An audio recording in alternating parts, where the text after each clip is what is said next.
好啦，2022年 MC 第5條啦。咁啊，有個 optical microscope 啦。咁啊，要去睇一樣嘢。咁跟住咧，佢就話你兩點之間嘅 separation 咧係3×10嘅負六咁多，3×10嘅負六米咁多。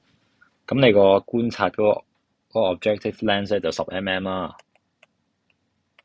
咁咧邊個係一個 probable 嘅 optical specimen 個 L 啊，即係呢一個長度係 L。咁啊，同埋你要揾個 wavelength。咁好啦，我哋又係直接揾式啦。Theta 等於1.22 lambda over d。咁呢一個就係你個 theta 啦。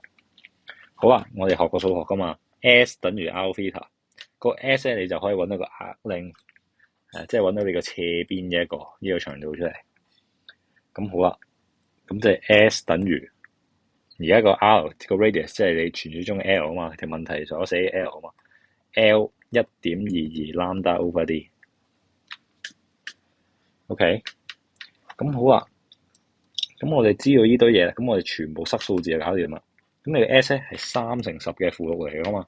你而家呢一個長度係叫 S 噶嘛？咁3×10嘅負六啦，等於你個 L。咁 L 咧係我哋要揾嘅嘢嚟嘅，你個 wavelength 咧都係我哋要揾嘅嘢嚟嘅。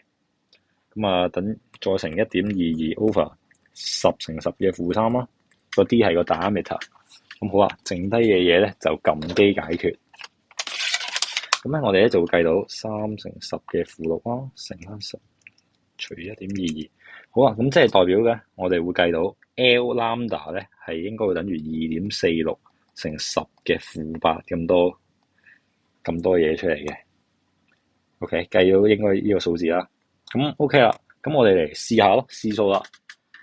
5cm 乘你個410nm。咁我哋會最後會計到啲咩咧？咁啊，記得轉翻好啲單位啦。咁啊，5 over 100乘翻410乘10嘅負9啦。咁我哋咧就每一個 choice 都睇下佢咩料啦。咁啊 ，OK， 第一個咧，我哋係計到2.05乘10嘅負8啦，乘10嘅負8後面我哋唔寫啦。好啦，咁啊 A 所以就唔係答案啦，對唔到2.46上面嘅數字。咁啊睇埋下面啦，睇 B 嗰個 choice 啊。哇，4除100乘翻615乘10嘅負9啦。哦，中啦！我哋呢個計咗2.46乘10嘅負8啦。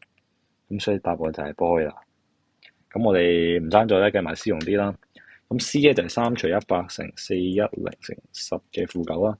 咁咧就1.23乘10嘅負8嚟嘅，咁唔對啦。咁啊 D 嗰個就2除100乘615乘10嘅負9啦。咁又係計到1.23嘅。咁所以咧都係對唔到嘅，所以答案就只能夠係 boy 啦。